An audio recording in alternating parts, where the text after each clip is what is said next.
Good morning everyone. देखो अपना चल रहा था इपॉक्साइड ईथर है ना, उसे कंटिन्यू करते हैं। ठीक है, और आज आप लोगों की यूनिट भी कंप्लीट हो जाएगी।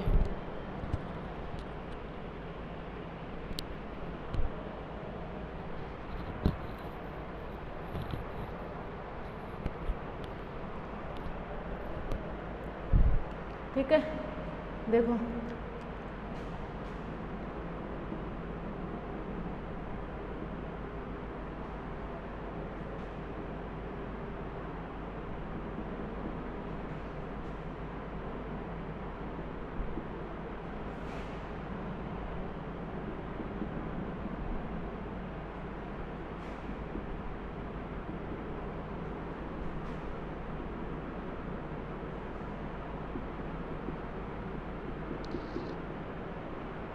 देखो ईथर और इपॉक्साइड। ठीक है, इसका एक लेक्चर तो हो चुका था। ठीक है, अब देखो आगे इसको कंटिन्यू करते हैं, ईथर और इपॉक्साइड को। ठीक है,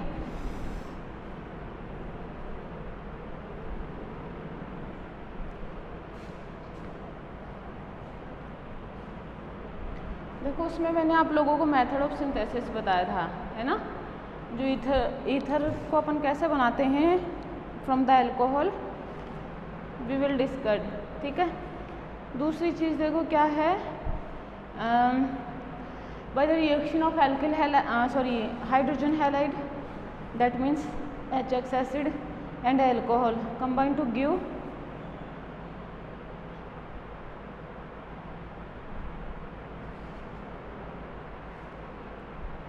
केमिकल रिएक्शन ऑफ ईथर। समझ रहे मेरी बात? ठीक है, वो चीज़ है।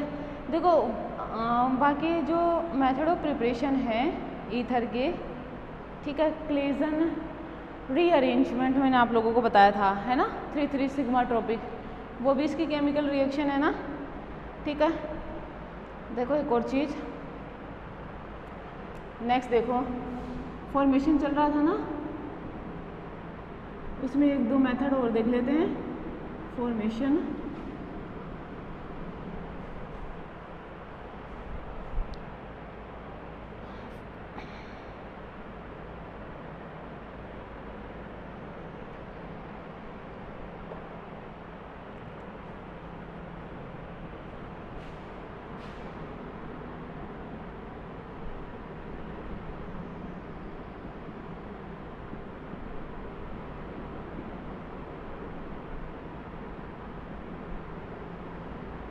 देखो ये क्या है, फॉर्मेशन ऑफ ईथर।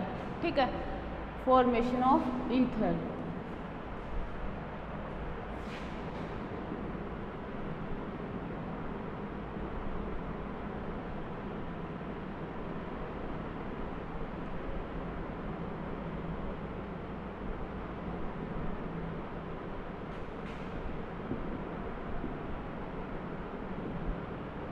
देखो इधर फॉर्मेशन ऑफ ईथर। देखो मैंने आप लोगों को एक मेथड तो बता दिया था, किस किस का, अल्कोहल आपस में कंबाइन होती है in the presence of concentrate H2SO4 then they will give ether.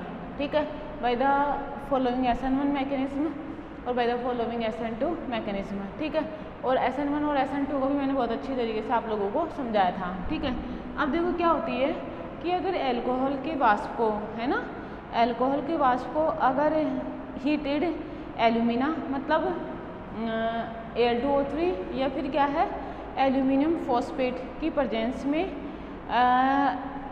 उन्हें पास किया जाए तो क्या होता है, ईथर की फॉर्मेशन होती है। अब चाहो तो इससे अपन क्या कर सकते हैं, कॉमन ईथर बना सकते हैं, चाहो तो अपन इससे मिक्स ईथर बना सकते हैं। ठीक है, जैसे क्या लेंगे अपन इसमें, सबसे पहले तो वेपर ऑफ एल्कोहल, है ना, एल्कोहल वेपर, समझ में। नेक्स्ट क्या लेंगे, हीटेड कैटलिस्ट। ठीक है, और उसके रूप में क्या लेते हैं अपन, Al2O3 या फिर क्या लेंगे, एल्यूमिनियम फॉस्फेट। ठीक है, लगभग 250 डिग्री सेंटीग्रेड टेम्परेचर होता है। समझ में आ रही है आप लोगों को बात? तो इससे क्या हो सकता है, मिक्स्ड ईथर भी बन सकते हैं, है ना। और इससे क्या बन सकते हैं, कॉमन ईथर भी बन सकते हैं, है ना। मिक्स्ड ईथर भी बन सकते हैं और कॉमन ईथर भी बन सकते हैं। ठीक है, देखो जैसे मैंने लिखा CH3 CH2OH plus CH3 CH2OH, reaction कराई Al2O3। एक बात ध्यान रखना, जो Al2O3 वगैरह ये होते हैं, है ना, अपन H2SO4 ये कंसनट्रेट पढ़ रहे थे, ये सब के सब क्या होते हैं, डिहाइड्रेटिंग एजेंट होते हैं। देखो इनका फंक्शन इतना ज़्यादा स्ट्रॉन्ग होता है, कहने का मतलब क्या है कि ये जहाँ से H2O निकालना मुश्किल होता है वहाँ से भी H2O को आसानी से रिमूव कर लेते हैं, है ना। डिहाइड्रेशन का काम करते हैं ये। ठीक है, देखो CH3 CH2O CH2 CH3 क्या बना, डाई इथाइल ईथर। बात समझ में? नेक्स्ट एक और एग्जाम्पल देखना इसका, जैसे मैं लिखो CH3 CH2OH, है ना, प्लस CH3 CH2 CH2OH, क्या लिया, Al2O3, 250 डिग्री सेंटीग्रेड टेम्परेचर, क्या बनेगा, CH3 CH2O CH2 CH2 CH3, क्या नाम होएगा इसका, इथाइल प्रोपाइल ईथर। IUPAC नाम लिखो तो क्या लिखूँ, इथोक्सी प्रोपेन, है ना, क्लियर। इसका IUPAC नाम लिखो तो क्या लिखो, इथोक्सी एथेन। बात समझ में आई क्या?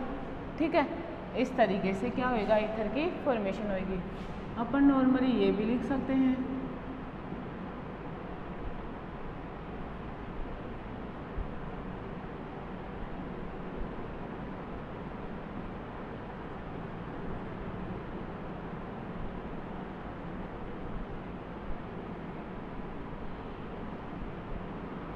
बात समझ में है क्या? ठीक है, रिएक्शन करेगा और मिक्स या कॉमन ईथर की फॉर्मेशन होएगी। समझ में आ रही मेरी बात है? ठीक है, अब देखो अगर थोड़ा सा भी टेम्परेचर बढ़ गया है ना इसके कंपेरिजन में, जैसे मैंने 250 लिखा है ना, अगर थोड़ा सा भी टेम्परेचर बढ़ा, ठीक है, तो जो इसकी साइड रिएक्शन होने की टेंडेंसी है ना, साइड रिएक्शन देखना। और आप लोगों को एक बात बताऊं, एग्ज़ाम में ना जो रिएक्शन होनी होती है उससे ज़्यादा इम्पोर्टेंट होती है साइड रिएक्शन। अगर कोई भी रिएजेंट साइड रिएक्शन या साइड इफ़ेक्ट शो करता है ना, तो उससे इम्पोर्टेंस दी जाती है। वो क्यों? क्योंकि देखो कॉमन सी बात है कि रूल जो होता है वो तो सबको याद होता है ना, कि इससे ये बनता है, इससे ये बनता है, ये रूल है। समझ में आ रही है मेरी बात? ये काम करता है, ये काम करता है, ठीक है। अब इसके साथ वो और क्या काम करता है, वो इसकी साइड रिएक्शन हो गई। समझ में आ रही है मेरी बात है? ठीक है, कि कॉलेज जाते टाइम से आपका मोटो है, जैसे कोई स्टूडेंट कॉलेज आ रहा है ना, अब कॉलेज आते टाइम उसको बोल दिया घर से कि ये सामान भी लेते आना, तो वो सामान लेके जाएगा वो, है ना। अगर नहीं लेके जाता तो भी घर जाता, अगर लेके जा रहा है तो भी घर जा रहा है, तो साइड रिएक्शन कर गया ना वो। अपना जो भी सामान मंगाया था घर वालों ने वो भी ले गया। समझ में आ रही मेरी बात? तो वैसी वाली चीज़ होती है साइड रिएक्शन। और साइड रिएक्शन कभी कभी क्या हमेशा ही बहुत इंपॉर्टेंट होती है कॉमन रिएक्शन की कंपैरिजन में। जैसे मैं लिख दूँ CH3 CH2 CH2OH, है ना। अब जैसे मैंने ऐसे दो मॉलिक्यूल ले लिया, हो सकता है डिफरेंट लिया, क्या फ़र्क पड़ रहा है, Al2O3। अब देखो अगर मैं ये टेम्परेचर इतना कर दूँ 380 डिग्री सेंटीग्रेड, ठीक है, तो यहाँ पे ईथर की जगह क्या बन जाएगी, एल्कीन। बात समझ में आ रही है? H2O तो देखो अभी भी बाहर निकला ना, समझ रहे हो आप लोग मेरी बात?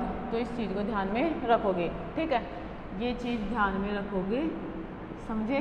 ठीक है, एल्कीन कैसे बनती है, एल्कोहल की जब Al2O3 से रिएक्शन करवा दी जाए तो क्या होता है, नॉर्मली किसका निर्माण होता है, एल्कीन का निर्माण होता है। बात समझ में आई? ठीक है, इस तरीके से करोगे इसे, क्लियर?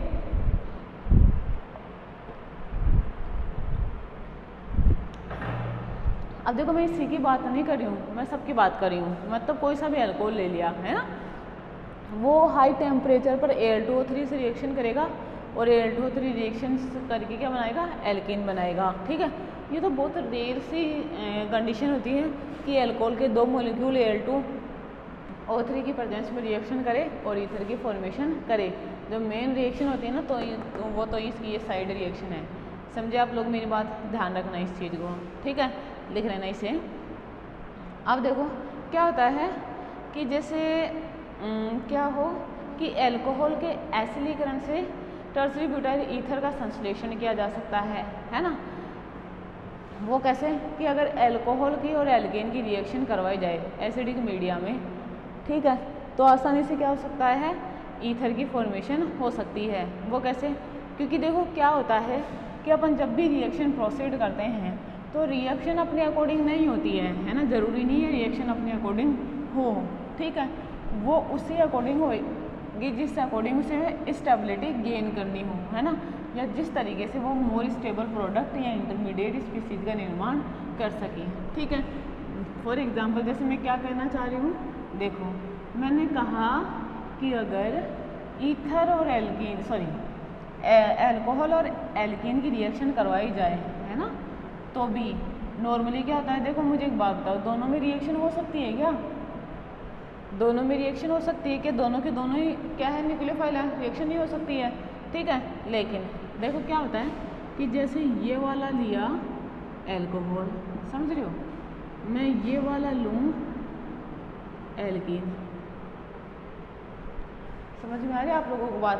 ठीक है, ये वाला एल्कीन लिया, ठीक है, अब इसकी रिएक्शन करा दी कंसनट्रेट H2SO4, है ना, रिएक्शन किससे कराई, कंसनट्रेट H2SO4 से। ठीक है, अब रिएक्शन हुई तो देखो जो प्रोडक्ट बनता है वो क्या बनेगा, ये वाला प्रोडक्ट बनेगा। ठीक है, कोई सोच सकता है क्या ऐसा कोई प्रोडक्ट बन जाए? नहीं सोच सकता ना। ठीक है, फिर भी बनता है, कैसे, जैसे इसकी मैकेनिज्म अगर मैं लिखूं तो देखो CH3 डबल बॉन्ड CH2। ठीक है, अब देखो क्या है, concentrate H2SO4।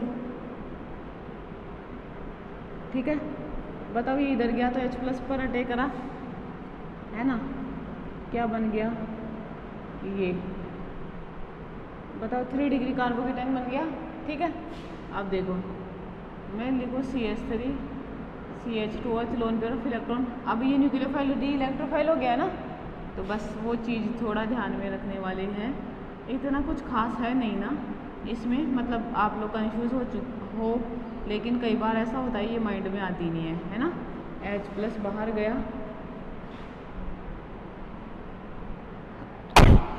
Sorry CH3 O CH2 CH2, समझ में मेरी बात? इस तरीके से क्या होती है, इसकी मैकेनिज्म होती है। क्लियर ये वाली चीज़? ठीक है, तो ये क्या हो गया, ईथर की फॉर्मेशन हो गई। समझ में मेरी बात? अब देखो विलियमसन सिंथेसिस,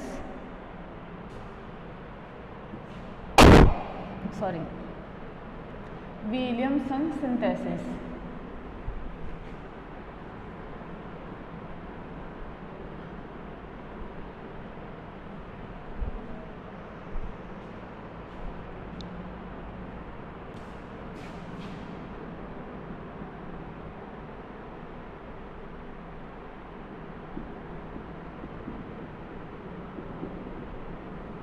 देखो विलियमसन सिंथेसिस ये क्या होती है।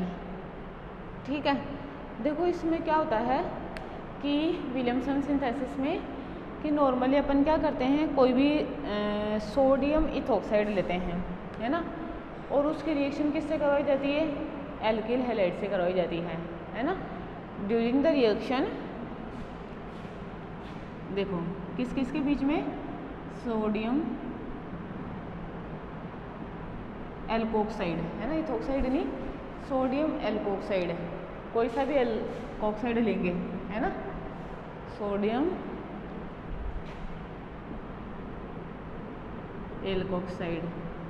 ठीक है, नेक्स्ट क्या लेंगे, एल्किल हैलाइड।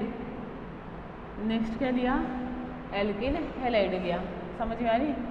ये आपस में कंबाइन होंगे और कंबाइन होकर क्या देंगे, ईथर, है ना। समझ में मेरी बात है? ठीक है। अब देखो क्या होता है, मुझे एक बात बताओ, अगर एल्किल हैलाइड है ना, एल्किल हैलाइड और स्ट्रॉन्ग बेस की रिएक्शन कराई जाए तो कौन सी रिएक्शन होती है, एलिमिनेशन रिएक्शन, है ना। और एलिमिनेशन रिएक्शन से क्या बनता है, एल्कीन। बात क्लियर क्या? और अपन क्या बना रहे हैं इससे, ईथर, है ना। देखो सोडियम इथोक्साइड स्ट्रॉन्ग बेस है और एल्किल हैलाइड है ही। समझ रहे आप लोग मेरी बात है? ठीक है। तो देखो रिएक्शन करते हैं और रिएक्शन करके क्या बनाते हैं, वो एल्कीन बनाते हैं। ठीक है। नॉर्मल कंडीशन में उनकी जो रिएक्शन होती है वो रिएक्शन क्या होती है, वो क्या बनाते हैं, एल्कीन बनाते हैं। मेरी बात समझ में आ रही है? ठीक है। अब देखो वो एल्कीन बनाएंगे, है ना, ये वाली चीज़ इधर देखना, एल्कीन बनाएंगे। मतलब मेन रिएक्शन तो ये तीन एलिमिनेशन रिएक्शन शो कर दें, लेकिन अपन चाहते हैं कि वो ईथर बनाए, है ना। तो ये कौन सी रिएक्शन है, विलियमसन सिंथेसिस है ना। विलियमसन सिंथेसिस से देखो नॉर्मल रिएक्शन क्या होती है वो देखो, ये क्या होगा इसका साइड, ये क्या होगा साइड इफेक्ट या साइड रिएक्शन, यही हो गया ना साइड इफेक्ट। देखो ईथर बनाना था और बन गया एल्कीन। समझ रहे आप लोग मेरी बात? ठीक है। इधर देखना, जैसे मैं लूँ RO माइनस Na+ और ये RX, मैं चाहती हूँ ये बने, है ना, मैं ये चाहती हूँ। ठीक है। ये बना NaX। बात समझ में है क्या? ठीक है। अब इधर देखो क्लियर ये चीज़। अब जैसे मैंने लिखा ये मैं इस तरीके से लिख दूँ, जैसे CH2O Na+ प्लस CH3I, है ना, रिएक्शन होएगी और क्या बनेगा, CH3 CH2O CH3। क्लियर? बताइए ईथर बन गया क्या? अभी भी ईथर बनेगा। ठीक है। नेक्स्ट देखना, मैं लिखूँ CH3 CH2O Na+ plus CH3 CH2I। ठीक है। CH3 CH2O CH2 CH3 अभी भी ईथर ही बनेगा, है ना। Na बाहर निकल गया। ठीक है। नेक्स्ट देखना जरा, CH3 CH2 माइनस Na+, ठीक है, प्लस CH3 CH3H CH2I। ठीक है।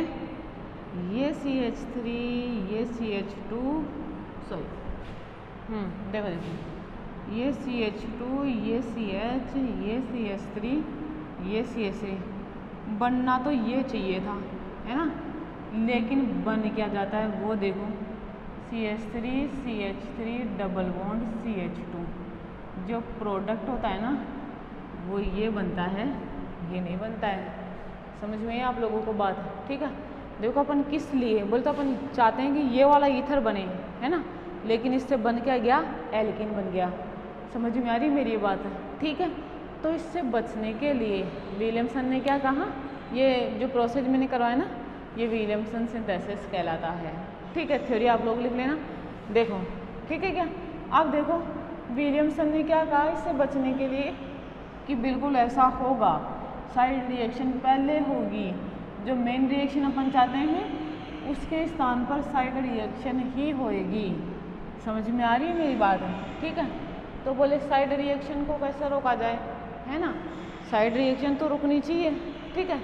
तो उसने क्या कहा, साइड रिएक्शन को रोकने के लिए क्या करना चाहिए, जितना ज़्यादा बल्कि, है ना, ग्रुप लेना चाहो वो कौन सा लेना चाहिए, एल्कोक्साइड वाला, और छोटे से छोटा ग्रुप किसका लेना चाहिए, एल्किल हैलाइड का लेना चाहिए। समझ में आ रही है मेरी बात? है ठीक है। एल्किल हैलाइड कैसा लेना चाहिए, छोटे से छोटा लेना चाहिए, और सोडियम इथोक्साइड कैसा लेना चाहिए, बड़े से बड़ा लेना चाहिए। समझ में आ रही है मेरी बात? तो जाके ईथर की फॉर्मेशन होगी, नहीं तो साइड रिएक्शन जो एलिमिनेशन रिएक्शन है वही प्रोसीड होगी। मेरी बात समझ में आ रही है क्या, मैं क्या कहना चाह रही हूँ? समझ में ये चीज़, ठीक है।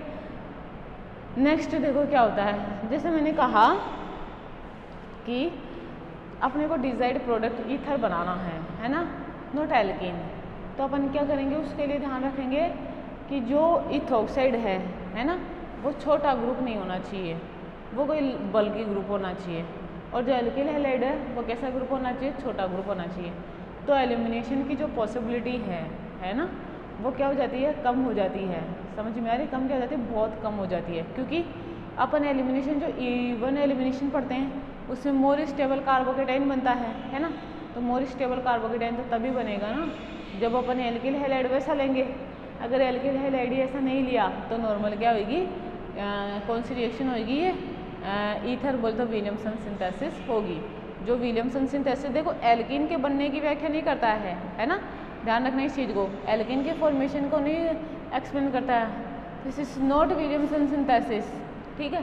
This is only and only elimination reaction, William synthesis reaction this, ठीक है। Sodium alkoxide react with alkyl halide to give ether, this is called Williamson synthesis.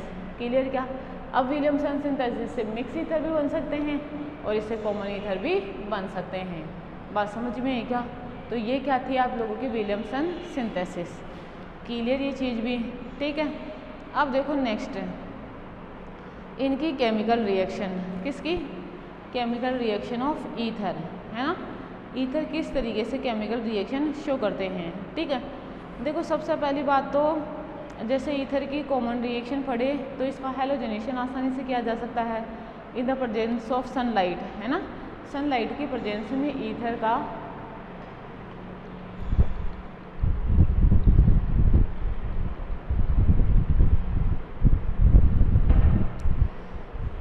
मैंने क्या कहा, सनलाइट की प्रेजेंस में ईथर इजीली एलिमिनेशन रिएक्शन दे सकता है ना, आसानी से एलिमिनेशन रिएक्शन दे देगा।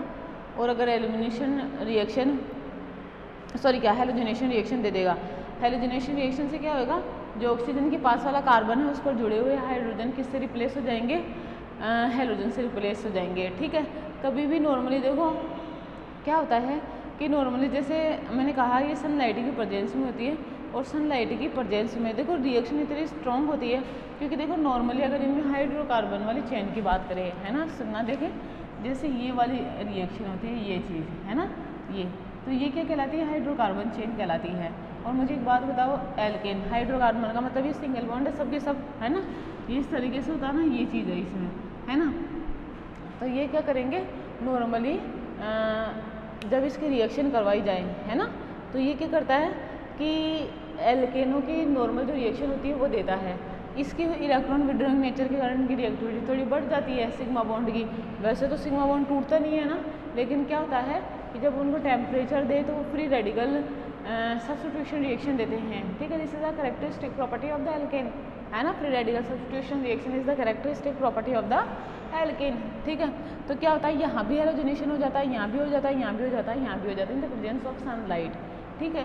मतलब पॉलीहैलोजेनेटेड प्रोडक्ट का निर्माण होता है, ये लिए ये चीज़, ठीक है। मैंने कहा सनलाइट की प्रेजेंस में जब ईथर की रिएक्शन हैलोजन मॉलिक्यूल से करवाई जाती है तो ये क्या बनाता है, पॉलीहैलोजेनेटेड प्रोडक्ट का निर्माण करता है। बात समझ में ये भी, ठीक है। दूसरी चीज़ क्या होती है कि अगर रिएक्शन अंधेरे में करवाई जाए, मतलब in the absence of sunlight अगर रिएक्शन करवाई जाए, समझ में आ रही, तो नॉर्मली क्या होता है, डाई हेलो ईथर का निर्माण होता है, ठीक है। और डाई हेलो जो हेलोजन है वो जुड़ते कहाँ पर है, वो जुड़ेंगे दोनों ऑक्सीजन जो ऑक्सीजन है उसके नियरेस्ट जो कार्बन एटम प्रेजेंट है उन पर क्या होते हैं, हेलोजन जुड़ते हैं। समझ में आ रही मेरी बात, ठीक है। मतलब अगर मैं बात करूँ इसकी और इसकी, तो यहाँ पर और यहाँ पर हेलोजन जुड़ेंगे और डाई हेलो ईथर का निर्माण होगा, ठीक है। Reaction in the absence of sunlight भी होती है, reaction in the presence of sunlight भी होती है, ठीक है। जैसे देखना मैं इस तरीके से लिख दूँ, ये लिख दिया मैंने, ये CH2 CH3, ठीक है। अब रिएक्शन करा दी जैसे Cl2, है ना, और यहाँ पे लिख दिया in the absence of sunlight. ठीक है, अब रिएक्शन हुई तो प्रोडक्ट बनेगा इस तरीके का कोई, मतलब Cl है ना।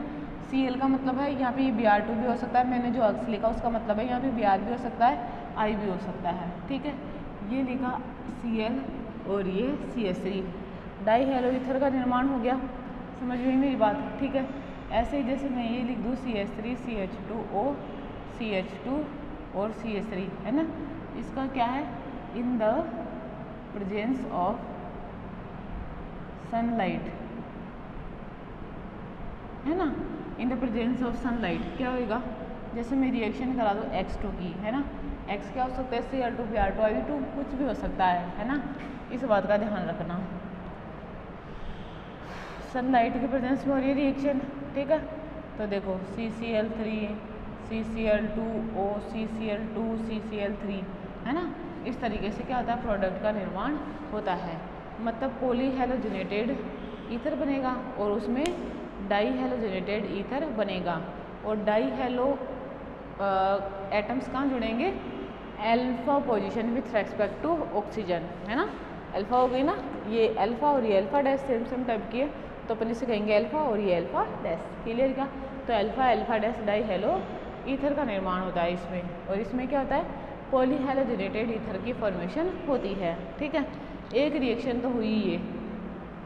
ठीक है क्या, दूसरी रिएक्शन क्या होती है कि जैसे मैंने ये कहा, अपन पढ़ रहे थे इनके मेथड ऑफ फॉर्मेशन, उसमें क्या पढ़ रहे थे कि एल्कोहल है ना, एल्कोहल H2SO4 की प्रेजेंस में कंबाइन होते हैं और कंबाइन होकर किसका निर्माण करते हैं, ईथर का निर्माण करते हैं। समझ रहे हो आप लोग मेरी बात? ठीक है, दूसरी चीज़ देखो इसकी रिवर्स रिएक्शन है ना, रिवर्स रिएक्शन देखो क्या होती है कि अगर ईथर की रिएक्शन कंसनट्रेट H2SO4 की प्रेजेंस में करवाई जाए है ना, सुना मेरी बात, मैंने क्या कहा, अगर ईथर की रिएक्शन कंसनट्रेट H2SO4 की प्रेजेंस में करवाई जाए तो अल्कोहल की फॉर्मेशन होती है। समझे आप लोग मेरी बात? ठीक है, मतलब जस्ट देखो रिवर्स रिएक्शन हो गई ना, रिवर्स रिएक्शन होने का मतलब क्या है, एकदम उल्टी रिएक्शन किसकी, ईथर जैसे अल्कोहल से बना रहे थे ना, अब क्या करेगा ये ईथर अल्कोहल का वापस निर्माण कर लेगा वही कंडीशन में है ना, और इस रिएक्शन को क्या कहते हैं, हाइड्रोलाइसिस ऑफ ईथर। क्या कहते हैं, हाइड्रोलाइसिस ऑफ ईथर। ठीक है, देखो हाइड्रोलाइसिस ऑफ ईथर इधर समझना, जैसे मैं लिख दूँ CH3 CH2O CH2O CH3, ये बात समझ में? ठीक है, अब इसकी रिएक्शन कराई कंसनट्रेट H2SO4 से है ना, इसकी रिएक्शन किससे करवाई, कंसनट्रेट H2SO4 से। ठीक है, अब देखो कंसनट्रेट H2SO4 से ये रिएक्शन करेगा और क्या देगा, CH3 CH2OH, एक मॉलिक्यूल प्लस CH3 CH2OH, ये इसका दूसरा मॉलिक्यूल, यही बनाएगा। बात समझ में? जस्ट रिवर्स रिएक्शन हो गई। ऐसे ही देखो मैं लिख दूँ CH3 CH2O सॉरी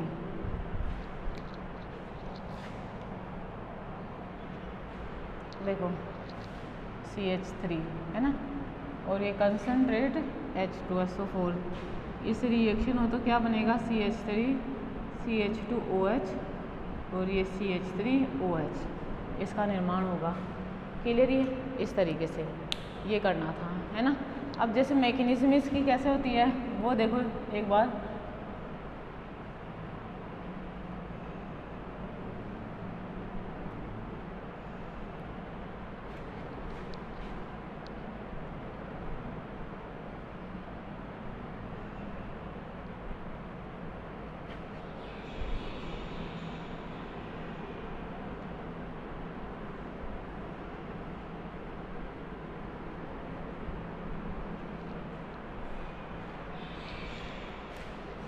देखो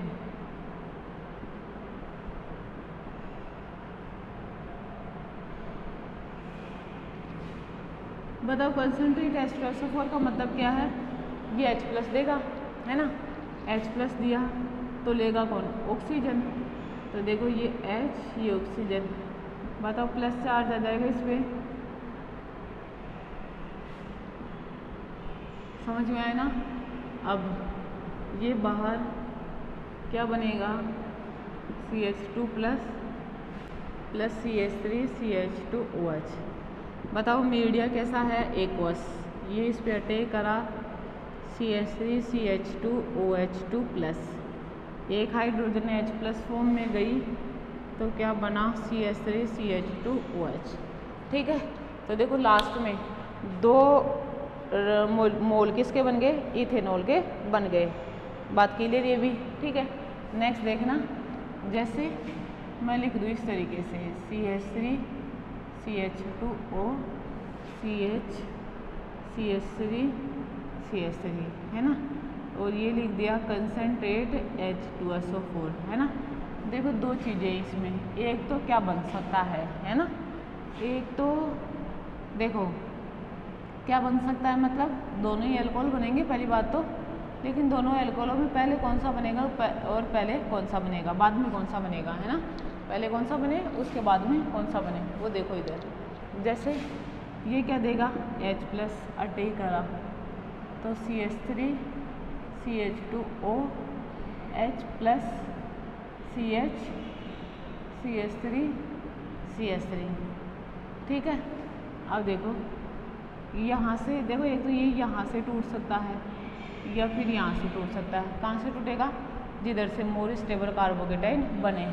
बताओ इधर से टूटे तो मोर स्टेबल कार्बोकेटाइन 2 डिग्री, और इधर से टूटे तो 1 डिग्री। बताओ which one is more stable, 2 degree is more stable then the 1 degree. So we will form 2 degree carbocation. ठीक है, अब इसकी रिएक्शन H2O के साथ करवा दी। ये रिएक्शन करा CH3 CHOH2 प्लस, और ये CH3, ठीक है ना। ये H प्लस यहाँ से बाहर, ठीक है, तो CH3 OH 2 प्रोपेनॉल, है ना, और ये क्या बन गया इथेनॉल। आई क्या बात समझ में, इस तरीके से करना था। ठीक है, कंप्लीट ही। नेक्स्ट देखो, नेक्स्ट क्या है, हाइड्रोजन हैलाइड के साथ रिएक्शन, है ना। हाइड्रोजन हैलाइड के साथ ये किस तरीके से रिएक्शन करते हैं, समझ रहे हो आप लोग मेरी बात है। ठीक है, मुझे एक बात बताओ, अगर ये हाइड्रोजन हैलाइड के साथ रिएक्शन करेंगे तो एक तो बनाएंगे एल्किल हैलाइड, है ना, एक बनाएंगे एल्कोहल, समझे। एक तो क्या बनाएंगे एल्कोहल, और एक क्या बनाएंगे एल्किल हैलाइड। बताओ ये रिएक्शन जो विलियमसन सिंथेसिस थी वही तो रिएक्शन है, उसकी अपोजिट रिएक्शन, समझ रहे हो आप लोग मेरी बात है। ठीक है, ये विलियमसन सिंथेसिस के अपोजिट रिएक्शन है। कैसे, देखो जरा, जैसे हाँ मैं लिखूँ रिएक्शन विथ हाइड्रोजन हैलाइड, है ना, रिएक्शन विथ हाइड्रोजन हैलाइड। देखो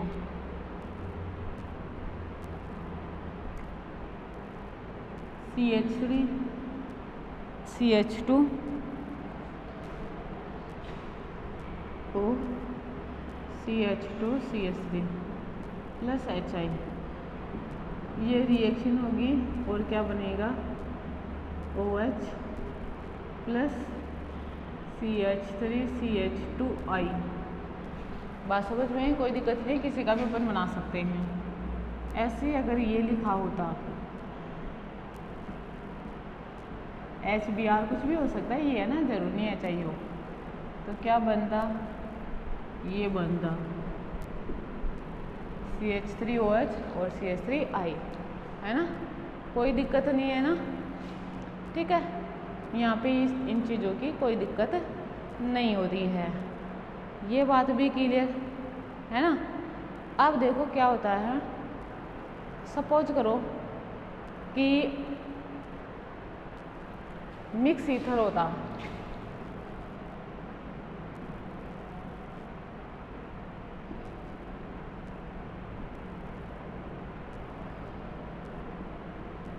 HI के साथ रिएक्शन। किसका तो अल्कोहल बनाते और किसका एल्किल हैलाइड बनाते। समझ में आ रही है आप लोगों को मेरी बात? ठीक है, मैंने क्या कहा, यहाँ पर कंफ्यूजन है अब, है ना। किसको तो तोड़ते कि एल्किल हैलाइड बने और किसको तोड़ते क्या बने, नॉर्मली अल्कोहल बने। ठीक है, तो ये दो प्रकार के रिएक्शन प्रोसीड करता है। ठीक है ना, दो प्रकार की रिएक्शन, एक होती है SN1 और एक होती है SN2, है ना। जो रिएक्शन प्रोसीड करता है वो कौन कौन सी होती है, एक तो होती है SN1 रिएक्शन, है ना, और एक होती है SN2 रिएक्शन। ठीक है, SN1 रिएक्शन ये कैसे तोड़ेगा, SN2 रिएक्शन से ये कैसे तोड़ेगा। ठीक है, अब वो डिपेंड करता है इनकी प्रोडक्ट की नेचर पर। मतलब अपने को पहले से ही ये देखना आना चाहिए कि ये किस तरीके का प्रोडक्ट बनाएगा। दैट मीन्स अगर मैं इसको कहूँ तो या तो ये इधर से टूट जाएगा या फिर ये इधर से टूट जाएगा। ठीक है, अगर ये यहाँ से टूटे, सुनना, तो रिएक्शन SN1, ठीक, because of more stable carbocation, formation of more stable carbocation. अगर ये यहाँ से टूटे तो SN2, because of more stable transition state. ठीक है क्या, तो SN1 रिएक्शन अगर प्रोसीड होएगी तो ये बनेगा CHI प्लस CH3CH2OH। क्लियर ये चीज़ समझ में? ठीक है, इसका रीज़न क्या है, मोर स्टेबल कार्बोकेटाइन। ठीक, इसको देखो, इसमें क्या बनता, CH3CH2I प्लस CH3CH3HOH। बात समझ में? इसका मतलब क्या है, मोर स्टेबल ट्रांजिशन स्टेट, है ना। इसका मतलब क्या है, मोर स्टेबल ट्रांजिशन स्टेट, और उसका मतलब क्या है, मोर स्टेबल कार्बोकेटाइन। ठीक है क्या, बताओ, विलियमसन सिंथेसिस को अपन इस तरीके से प्रोसीड करते हैं। ठीक है, तो आप लोगों को इस तरीके से करना था, है ना। मतलब इसमें SN1 मैकेनिज्म भी होगी और SN2 मैकेनिज्म भी होगी। SN1 क्या होती है, किस तरीके से प्रोसीड होती है, ये चीज़ मैं आप लोगों को बता चुकी हूँ, है ना, बहुत अच्छी तरीके से, इसलिए नहीं बताऊँगी अभी यहाँ पे मैकेनिज्म। ऊपर देखो SN2 कैसे होती है, ये भी इसकी मैकेनिज्म वगैरह मैं आप लोगों को बहुत अच्छी तरीके से बता चुकी हूँ, तो ये चीज़ भी मैं यहाँ पे नहीं बताऊँगी। बात समझ में आ रही है? ठीक है, ना तो SN1 ना ही SN2। ठीक है, मैकेनिज्म मैंने आप लोगों को बता रखी है, मैकेनिज्म किस तरीके से करनी है। और भैया मैकेनिज्म ज़रूर से लिखनी है, एक बात ध्यान रखना, किसी भी रिएक्शन को लिखने से पहले उसकी मैकेनिज्म में आनी चाहिए आप लोगों को। समझ में आ रही है मेरी बात है? ठीक है, वो चीज़ है। अब देखो, अगर रिएक्शन आ जाए कि ये दे दिया भाई,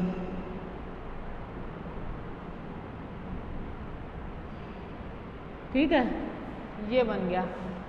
अब इसकी रिएक्शन किससे करवानी है, H और X से करवानी है। बताओ जो प्रोडक्ट बनेगा वो कैसे बनेगा।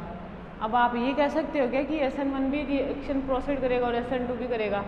नहीं कह सकते ना। कौन सी प्रोसीड करेगा हमेशा, SN, कौन सी, SN1 करेगा या SN2 करेगा? ये कौन सी रिएक्शन प्रोसीड करे, SN1 या SN2? SN1, समझे, CH3CH3 बताओ ऐसा करे तो यहाँ पे I और ये CH3OH। बात समझ में है क्या? कभी भी इसका अल्कोहल नहीं बनेगा, ये मिथाइल हैलाइड नहीं बनेगा, कभी भी मिथाइल अल्कोहल ही बनेगा, मतलब मिथेनॉल ही बनेगा। ठीक है, और एक दो एग्जाम्पल देख लेते हैं इसके। मैकेनिज्म तो आप लोगों को खुद को लिखनी है इसकी।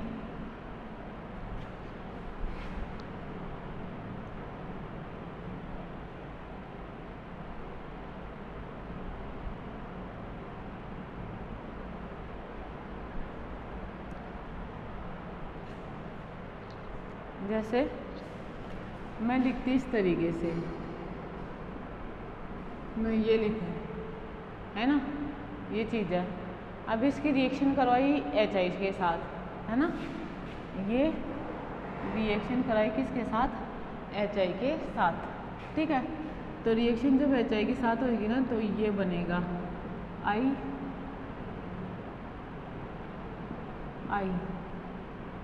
सॉरी 4 कार्बन है ना, कार्बन तो इधर ही रहेंगे, ये I प्लस H2, ठीक है। ऐसे ही अगर ये होता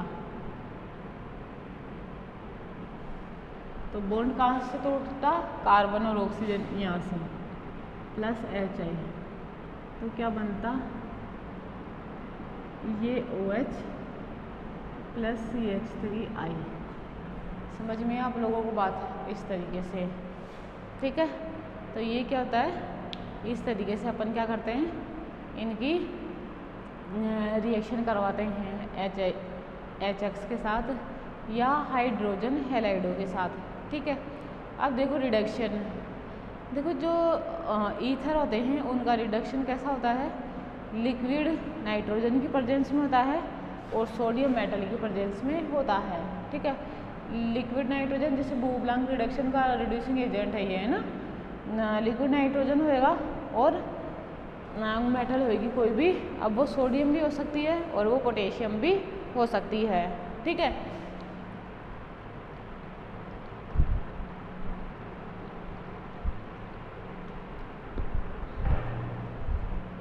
तो नॉर्मली क्या है, या तो सोडियम की प्रेजेंस में या पोटेशियम की प्रेजेंस में लिक्विड अमोनिया के साथ मिलकर रिड्यूस करेगा और रिड्यूस करके क्या बनेगा, एल्केन बनेगा और एल्कोहल बनेगा, है ना। मतलब ईथर प्लस क्या करवाया जाए इसका रिडक्शन, दैट मीन्स ये ले लिया और ये ले लिया, इससे रिएक्शन होगी और क्या बनेंगे, एल्केन प्लस एल्कोहल, ठीक है। क्या बनेगा, एल्केन प्लस एल्कोहल, ठीक है। कैसे, जैसे मैं लूँ CH3 CH2O CH2 ये, ठीक है।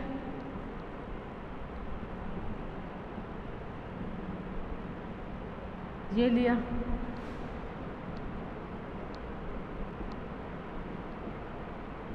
प्लस CH3 है ना, एल्केन बनेगा और एल्कोहल बनेगा, क्लियर ये चीज़, ठीक है। तो ये क्या कहलाएगा, इसका रिडक्शन कहलाएगा, है ना, रिडक्शन होगा ना। देखो H जुड़ गया या मैं कहूँ इससे ऑक्सीजन हट गया तो एक के सापेक्ष तो है ना ये रिएक्शन, तो अपन इसे इंक्लूड करेंगे रिडक्शन रिएक्शन में, ठीक है। चाहो तो आप यहाँ पे जैसे मैं इस तरीके का भी ले लूँ, है ना, कुछ भी ले सकते हैं आप लोग, ऐसा नहीं है ना। CH2O CH2 CH2 CH3, तो क्या बन जाएगा, इधर लिख रही हूँ, मिटाई देती हूँ, है ना।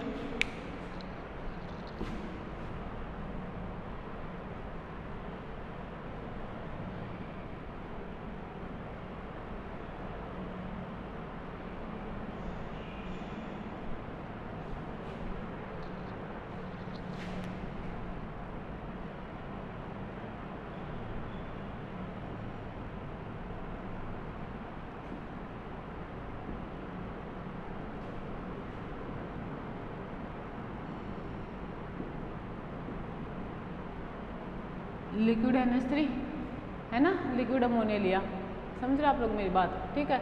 अब देखो इसकी रिएक्शन कराई तो क्या बनेगा, CH3 CH2 CH2OH plus CH3 CH2 CH3 क्या बनेगा?